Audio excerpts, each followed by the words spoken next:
And the surprising thing was that the gap disappeared. And suddenly I had one mathematical formalism for both the theory of stochastic processes and for quantum theory. And I was very confused how this had happened. It took me a little while to realize that I had implicitly given up the Markov assumption, the assumption that for the stochastic process, what comes next according to the process is determined solely by the system's present state or configuration. That's the Markov assumption.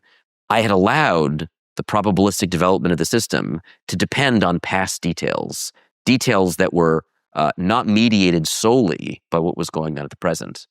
And once I realized I had dropped this, immediately what I did was check the literature and see, surely someone else has tried to model quantum theory using a non-Markovian stochastic process of some kind. And the answer was there was almost nothing in literature about this.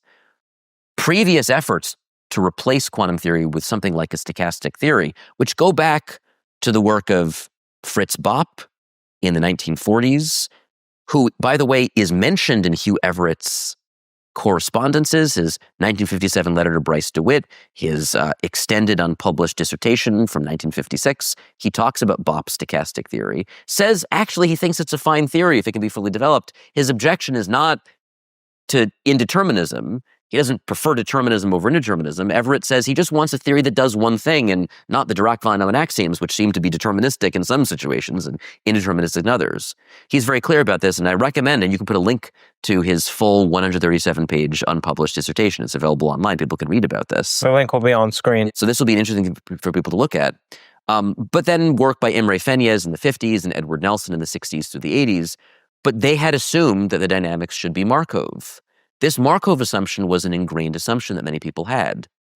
Now, at least as far back as 2011, here I'm pointing to some work by Shelley Goldstein, Tosk, Norson, and Zangi. They have an article in Scholarpedia on Bell's theorem, which you can also link to. They note that Bell implicitly assumed Markovianity in deriving his theorem.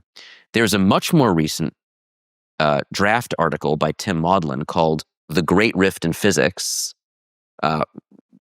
Relativity and Quantum Theory, in which he also highlights this Markovian assumption that's implicitly made in Bell's theorem. This is especially clear in the 1990 formulation of Bell's theorem. La Nouvelle Cuisine is the name of that paper. You can link to that as well. Bell relies crucially on situating his so-called screening local beables in a space-time region of finite thickness. It has to be finite thickness so it doesn't intrude on the light cone of the other thing.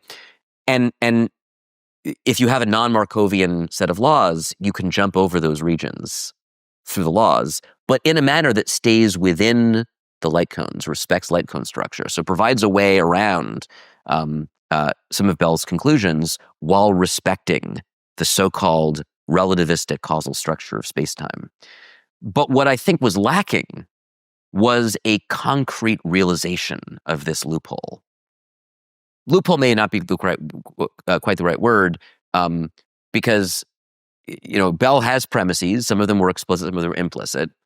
Those premises lead to Bell's theorem. Here we're denying one of the premises. That's not quite a loophole as much as showing the theorem is doing its job, right? The theorem says with these premises, you get this result, and I'm denying one of those premises. So that doesn't mean the theorem is broken. In fact, it's showing the theorem is doing its job as a no-go theorem, highlighting what the premises are, although arguably by not making this Markov assumption explicit, there was a loop, but you could argue that's a loophole in some sense. But what we lacked was a concrete realization of a comprehensive formulation of quantum theory that was built on non-Markovian laws. And I had inadvertently stumbled into such a theory. The particular kind of non-Markovianity involved is called indivisibility. That term was introduced, and we've talked about this before in the quantum information literature as far back as 2006, and then specifically in the context of classical-looking stochastic processes in a review article in 2020. It was the preprint. 2021 is when it was published by Simon Mills and Kevin Modi. Right, it's recent. Very, very recent, right? We're talking just a year and a half or so before I had independently arrived at this. Also, to be technical, is it being non-Markovian or is it just not being Markovian? Right. So this is a subtle distinction. An indivisible stochastic process is one in which the laws let you probabilistically predict what the system is going to do as a function of time from some starting conditioning point. And you may be able to predict what the system will do probabilistically at various choices of later time. But if you pick an arbitrary time in between, the laws may not give you what the rule is to go from that arbitrary intermediate time to later time. And that means that you have a failure of your ability to iterate the laws. That is, there's a failure of the laws to divide in time. Now, that's a form of non-Markovianity. It's a particular form of non-Markovianity, and it's a particularly unstructured form of non-Markovianity. So what this means is that you can fill in the story, if you want, with a detailed set of probabilities for all the possible trajectories that could be taking place behind the scenes. The laws of the indivisible process don't appear to fix just one choice of such non-Markovian description. My colleague Alex Meehan, who's a professor of philosophy at University of Wisconsin-Madison, who may be also someone you might talk to, very interesting philosopher of physics, super great, big fan. He suggested that we use the term realizer for a given non-Markovian process, a specific realization, a specific process that assigns probabilities to lots of intervening events. And an indivisible process is not one such realizer. It's an equivalence class. It represents a whole collection of different realizers, different specific non-Markovian processes that all agree on the rudimentary laws that define the indivisible process. So the indivisible process identifies a couple of basic laws that fail to divide and doesn't fix all of these additional things that you might want to impose. And all those additional things, if you impose them, give you a specific realization or realizer. Sorry, what's a realization? Right. So let me be, this was sort of an overview, but let me now be a little more precise. So one thing you could ask about such a process is, well, okay, behind the scenes, if I imagine this process is truly unfolding and I run an indivisible process, let's say 10,000 times, can't I, if I imagine being able to see behind the scenes, can't I just count up all the trajectories that do this and do that? And then just by adding them up and dividing by the total number of trajectories, start assigning fractions, probabilities in some frequentist sense, to lots of statements that are not specified by the limited laws I gave you? Well, the answer is you could. You can do that. What you'll find is that there's not a unique such choice of frequency ratios to write down. The laws of the indivisible process are very rudimentary. They tell you how to predict what the probabilities will be starting at certain conditioning times to later times. The later times are adjustable. There's no assumption that time is fundamentally discrete here. But that's kind of all the laws give you. They don't give you detailed information about the probabilities to assign to the detailed trajectories that are going on behind the scenes.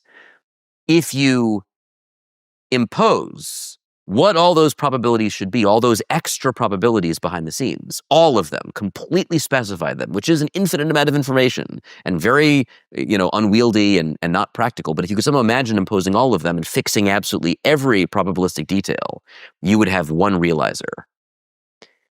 But nothing fixes that particular set of choices. You could have assigned different probabilities to all those behind-the-scenes details, give a different set of probabilistic statements for all those things, consistent with the same indivisible laws that we started with, and that would be another realizer.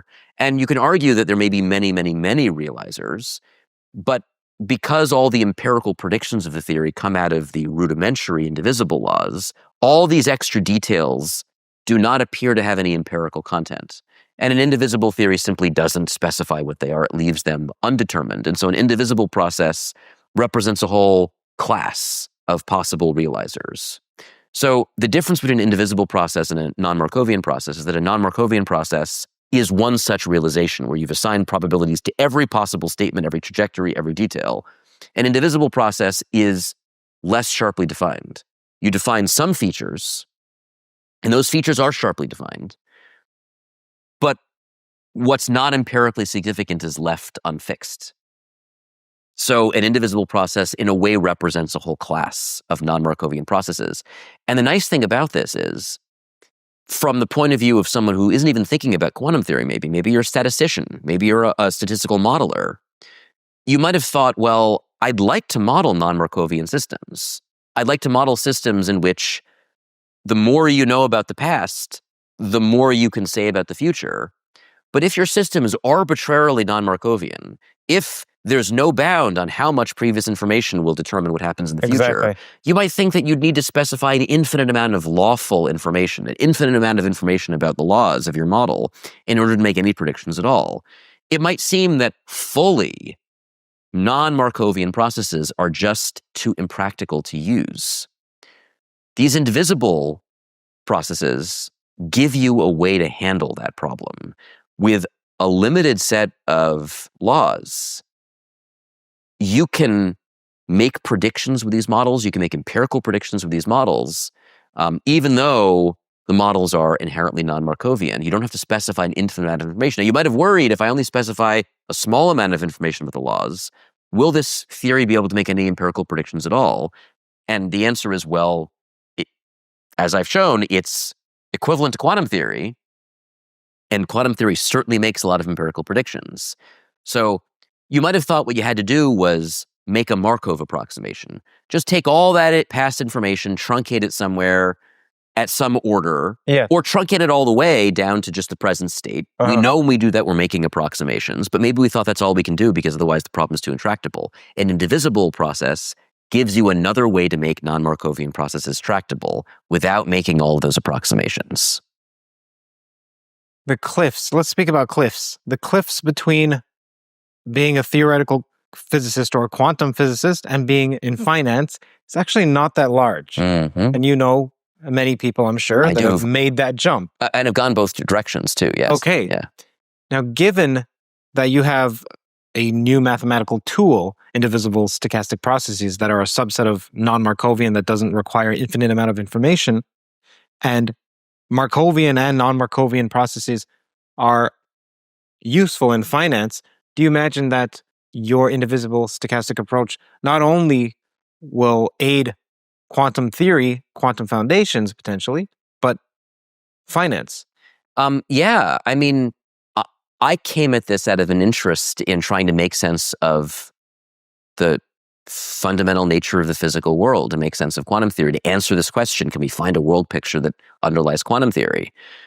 But I would argue that good foundational work in science and in philosophy can and should have practical implications for other fields.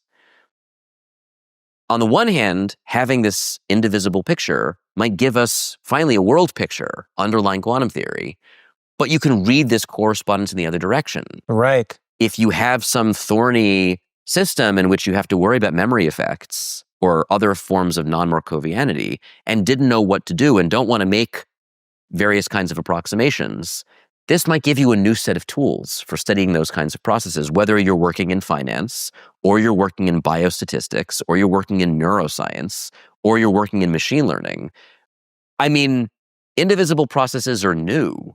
They only entered the research literature in the way that I'm describing them for what we would normally call something like a classical-looking stochastic process in 2020, 2021. And that paper didn't really explore what you could do with them. Now we have this tool, and the question is, what can we use it for? And I think that's a really exciting thing, to have a brand new tool. It's like having a blank page that we can write on, right? I mean, it's 5 years old. So attention is all you need was 2017. ChatGPT came out 5 years later. Who knows what's going to happen this year? Who knows what's going to happen going forward? That's right. But I would be very excited to see these methods find use in other areas, finance, biostatistics, neuroscience, you name it. I mean, all these areas, I think, we don't know where these things could be useful. I'm excited to see where they could be. Just a moment. Don't go anywhere. Hey, I see you inching away. Don't be like the economy. Instead, read The Economist. I thought all The Economist was something that CEOs read to stay up to date on world trends. And that's true, but that's not only true. What I found more than useful for myself personally is their coverage of math, physics, philosophy, and AI, especially how something is perceived by other countries and how it may impact markets. For instance, The Economist had an interview with some of the people behind DeepSeek the week DeepSeek was launched. No one else had that. Another example is The Economist has this fantastic article on the recent dark energy data, which surpasses even Scientific American's coverage, in my opinion. They also have the chart of everything. It's like the chart version of this channel. It's something which is a pleasure to scroll through and learn from. Links to all of these will be in the description, of course. Now, The Economist's commitment to rigorous journalism means that you get a clear picture of the world's most significant developments. I am personally interested in the more scientific ones, like this one on extending life via mitochondrial transplants, which creates actually a new field of medicine, something that would make Michael Levin proud. The Economist also covers culture, finance and economics, business, international affairs, Britain, Europe, the Middle East, Africa, China, Asia, the Americas, and of course, the USA. Whether it's the latest in scientific innovation or the shifting landscape of global politics, The Economist provides comprehensive coverage, and it goes far beyond just headlines. Look, if you're passionate about expanding your knowledge and gaining a new understanding, a deeper one, of the forces that shape our world, then I highly recommend subscribing to The Economist. I subscribe to them, and it's an investment into your intellectual growth. It's one that you won't regret. As a listener of this podcast, you'll get a special 20% off discount. Now you can enjoy The Economist and all it has to offer for less. Head over to their website, www.economist.com/toe, TOE, to get started. Thanks for tuning in, and now let's get back to the exploration of the mysteries of our universe. Again, that's economist.com/toe.